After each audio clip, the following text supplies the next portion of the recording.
Our third speaker is Domingo Atilano, an immigrant farm laborer from Nipomo, California, to talk about his experience working in California agriculture. Good morning to everyone. My name is Domingo Atilano, and I'm here because I was asked to talk about my life experience. And I wanna ask any because I speak broken English, so I wanna apologize for that. And this is my second time that I'm going to talk about in front of the audience, so I'm kind of nervous.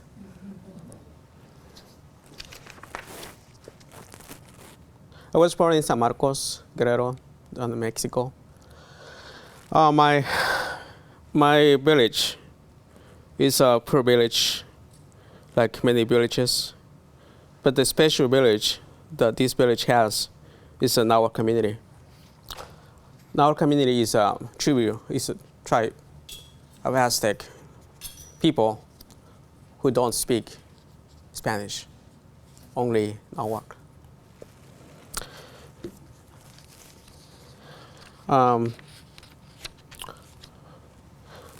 So I came from there in 1990. I was 16 years old back then. I would like to talk about a little bit of my home life, my home child life. I independent myself at the age 10th. My parents asked me to leave the house, the home house, when I was 10, because they want me to, the best. Like, they put me in a public school where Spanish speakers are.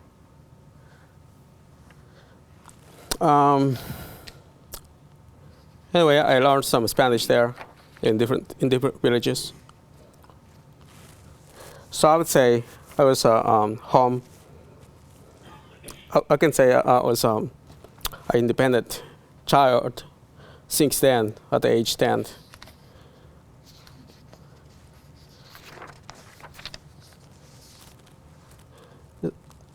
In 1990,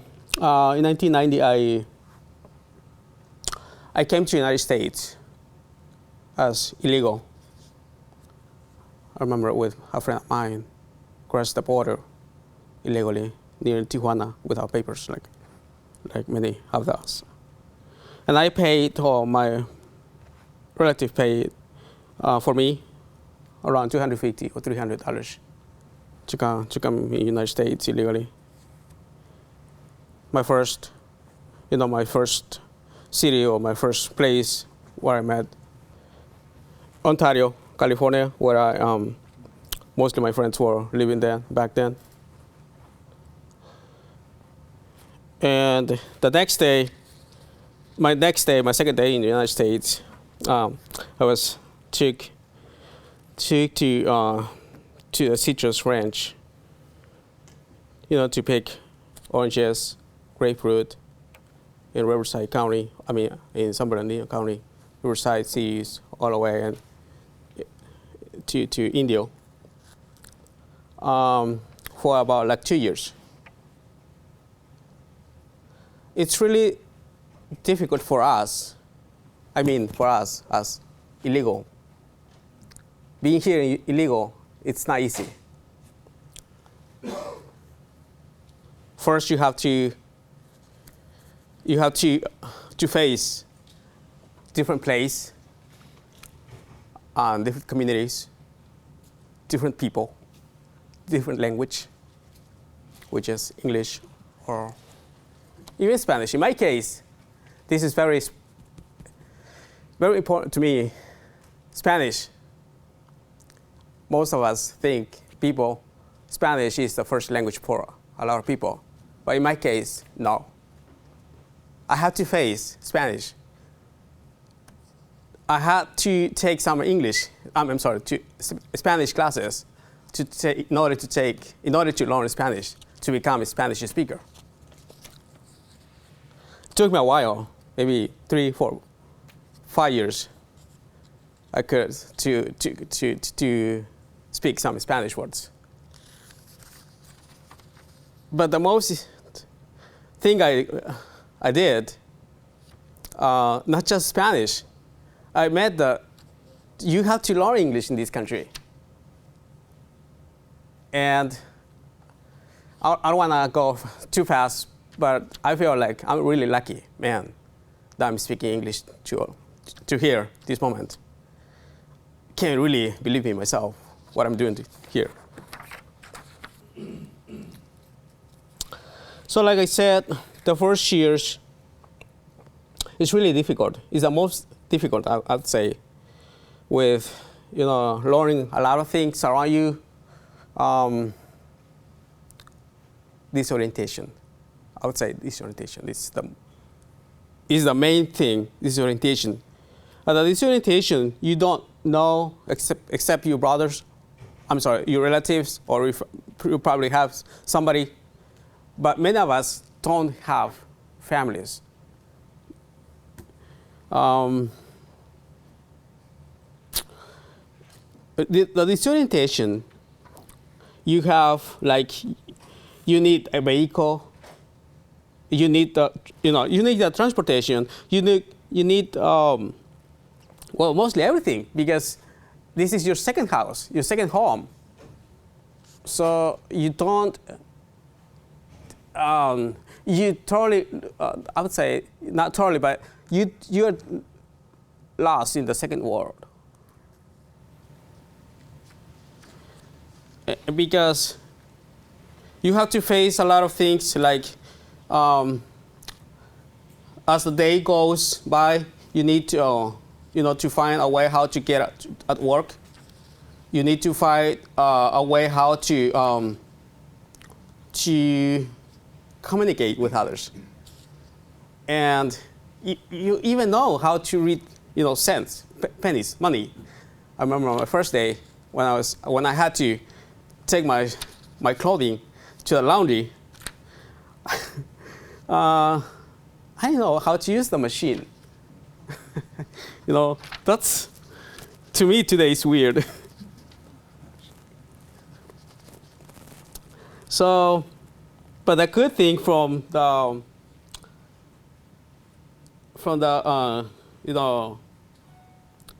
employers, some employers provide transportations, so which is good.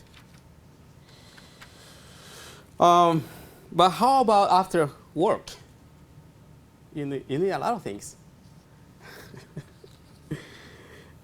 Like everyone has to pay rent, so you need to have money. You have to how to survive you the first year, or even today. Well, even today you have to have money to pay everything, right? So anyway.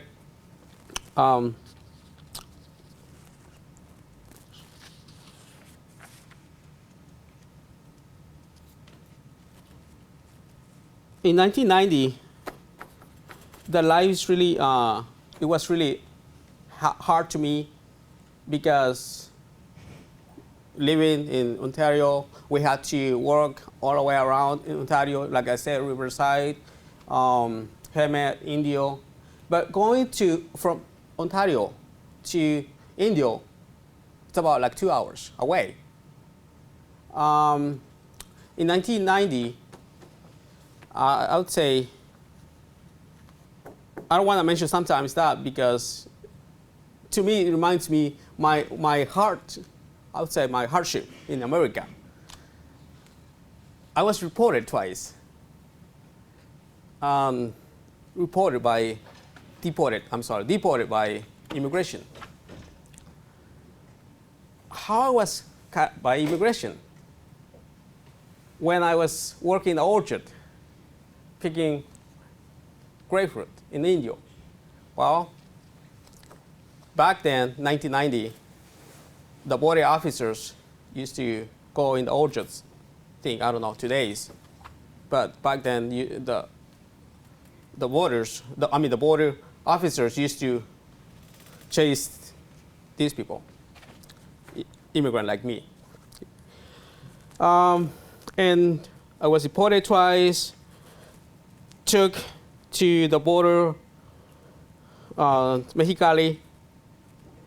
That was my first time, and the second time in San Luis, Rio Colorado, with only $10, $15 in my pocket. What can you do with $10, $15 in your pocket? Almost nothing.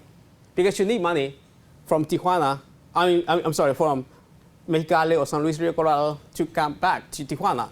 Because you need to come back to the United States. You want to come back into the United States, you have to have money in your pocket. So how you can survive all those days with a little of money in your pocket? It's really, it's really hard. But anyway, I was caught by these officers twice that year. My first time, I was wearing only this T-shirt. No, not this, because we were about like ending the day that day. So I was got with only pretty poor clothing. That was my second time was in November. I remember the cold was really terrific. But however, they do what they have to do, their job. They put out that country, and you have to hold it any weather you have there. And the cost of crossing the border illegally was about like $250, $300 those years. But like I said, it's really hard for immigrants, be illegal immigrant in this country. It's really hard. Just I don't know how to explain it well or more deeply well.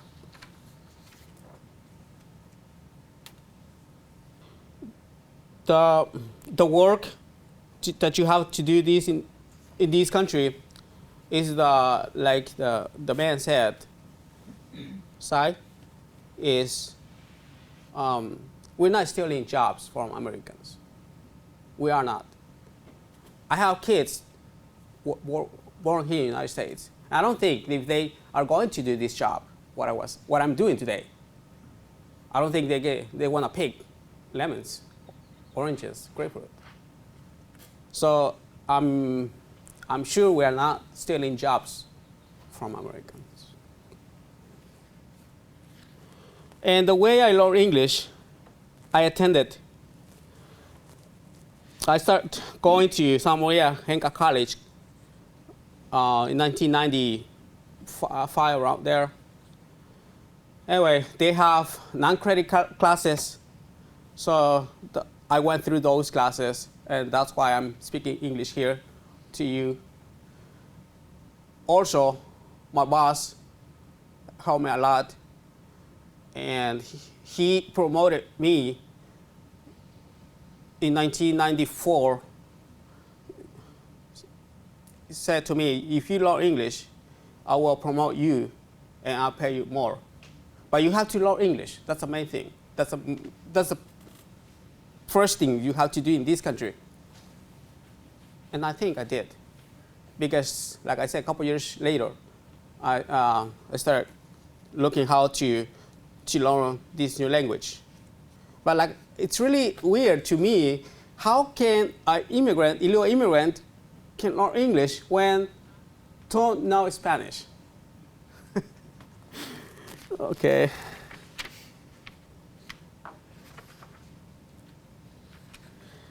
Seems to me I'm going too fast on these things, but I want to finish as soon as I can. I want to mention a little bit of legalization process, what I had to take when I became legal resident. Like I said at the beginning, I came in the United States in 1990, and I lived without papers for about 17 years, 18 years. But the good thing I did, when the first year I came, I applied for a driving license. Those days, California State were providing illegal immigrants to have a driving license. So I was lucky that year that I was able to obtain my driver's license. I had to renew 2 times, I think. Yeah. But what happened with this law when California said illegal immigrants are not allowed to have a license anymore? Well, I think 50 years of my life, I had to drive with driving license. For about like 2 years and a half or 3 years, I had to drive without a valid license because my license was just canceled. And we have to use a vehicle. Either way, if you are legal or not legal, if you are from here or to a different country, you have to use a vehicle. You need transportation. So what I'm saying with that,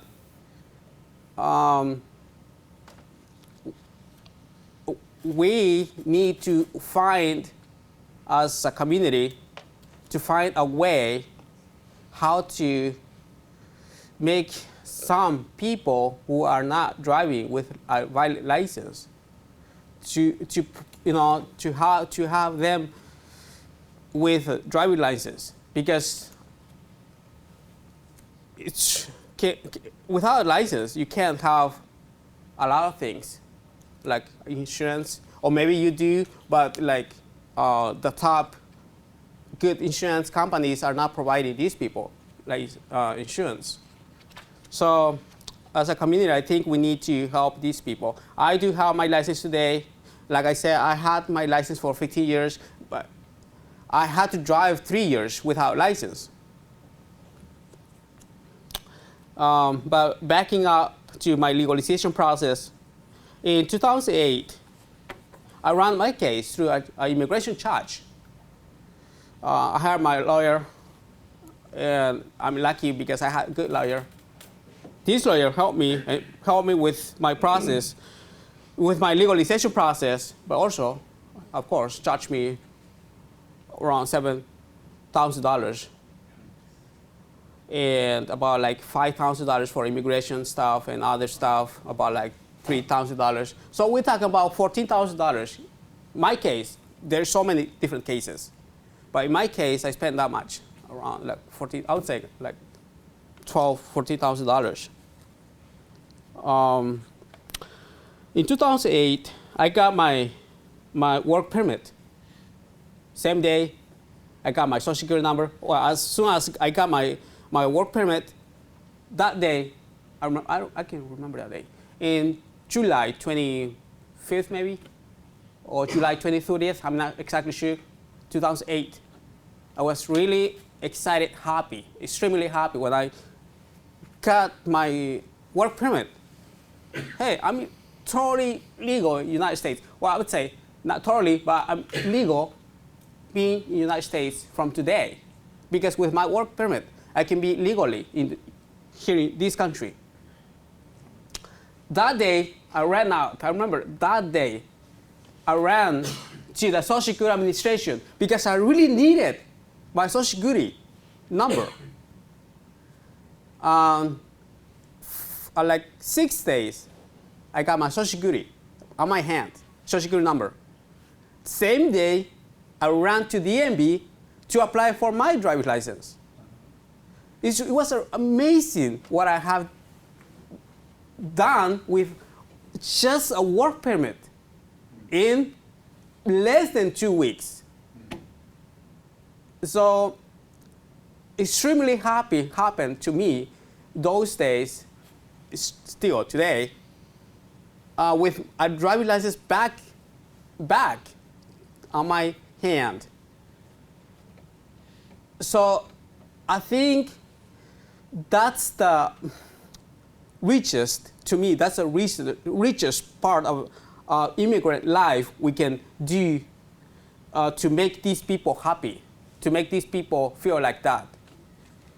Otherwise, we have so many people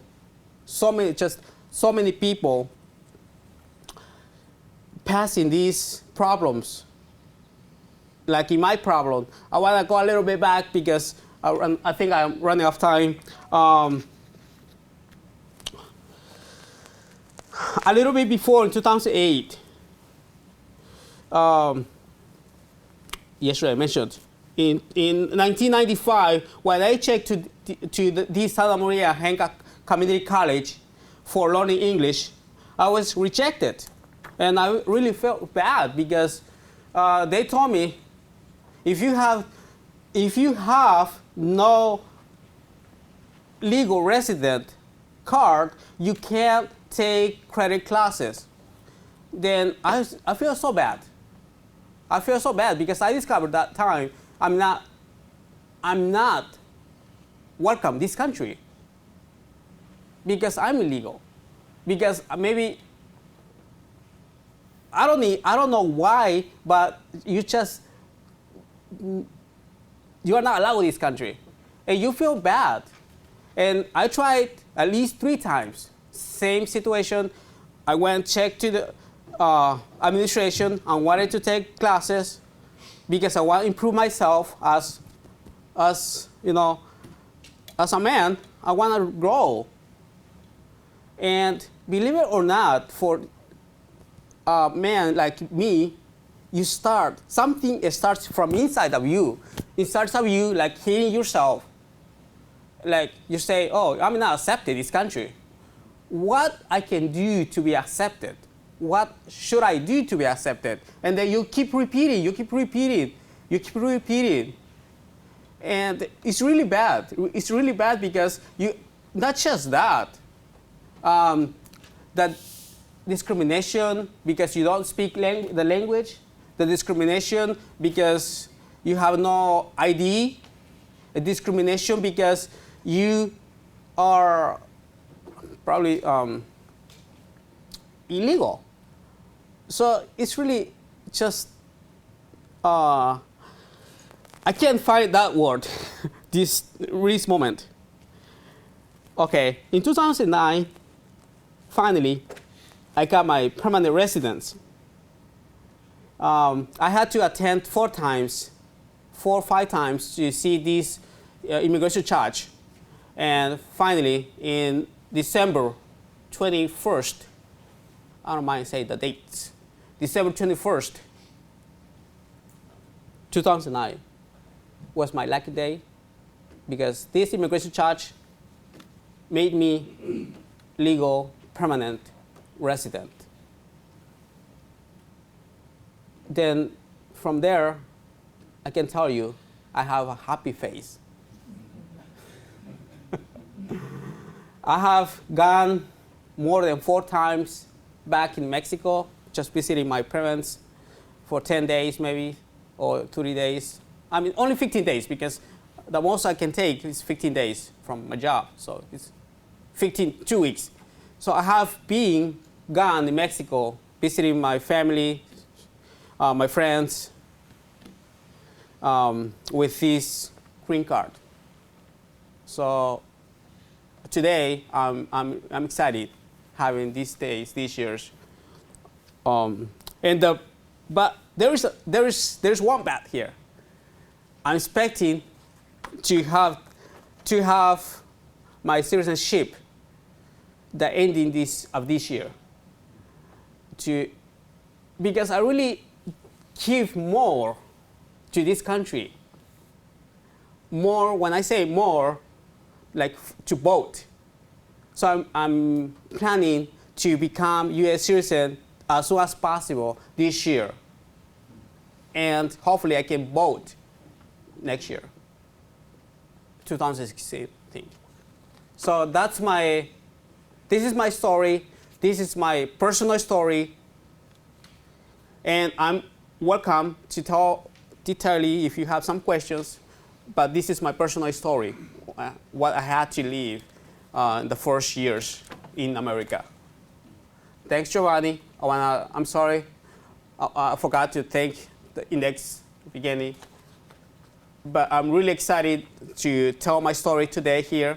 And if you have comments or questions, I'm welcome to answer those questions. First of all, I'd like to commend you on your efforts. I've seen unrewarded talent. I've seen educated fools, but you've demonstrated that your tenacious effort has a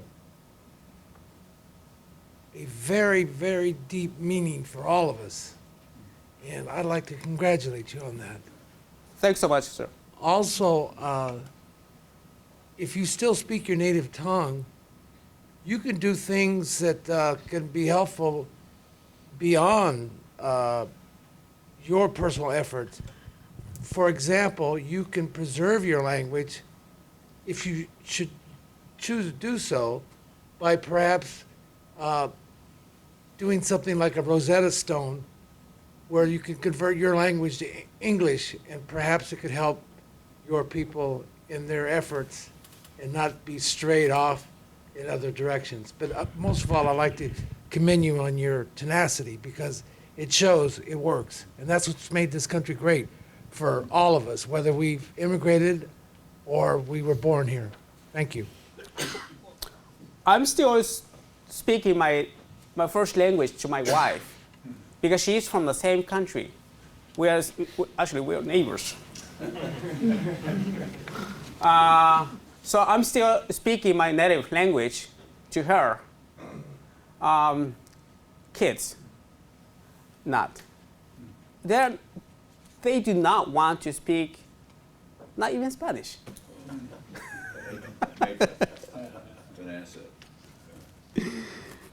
They understand my first language. They understand English, Spanish, but they do not want to speak Spanish. But I'm trying to make them to speak languages. No matter how many languages you learn, it's always, the more languages you know, I believe that more languages you know, you better. This is a big question, the $1 million question. What can the ag industry do to make farm work more desirable, and as far as on the ground harvesting work, or creating opportunities to move up within farming operations? What is your story, and how are you still employed and involved in agriculture as a worker? Agriculture, to me, the meaning of agriculture is really nature. Doesn't matter if I become someday, because I keep studying. In the last years, I took some algebra classes, things like that. I have gone through those classes, but agriculture, I believe, is really important for our lives, for everyone. And I have said several times, I do not want to leave these areas. I want to keep working in the agriculture system. So no matter what I can learn, but field is my part. I love the field, to work in the fields. Does that answer your question? Yeah. Oh, I'm sorry.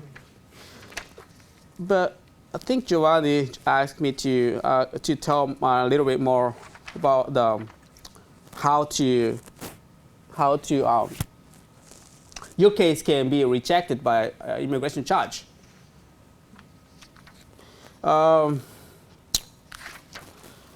In my case, can be rejected. I'm sorry, my case is really a special case because you can't win the case without, if you have a criminal record. You will lose your case if you are a criminal. If you have criminal records, you can't win the case. But in my case, not just that. I had a nice record. Well, actually, I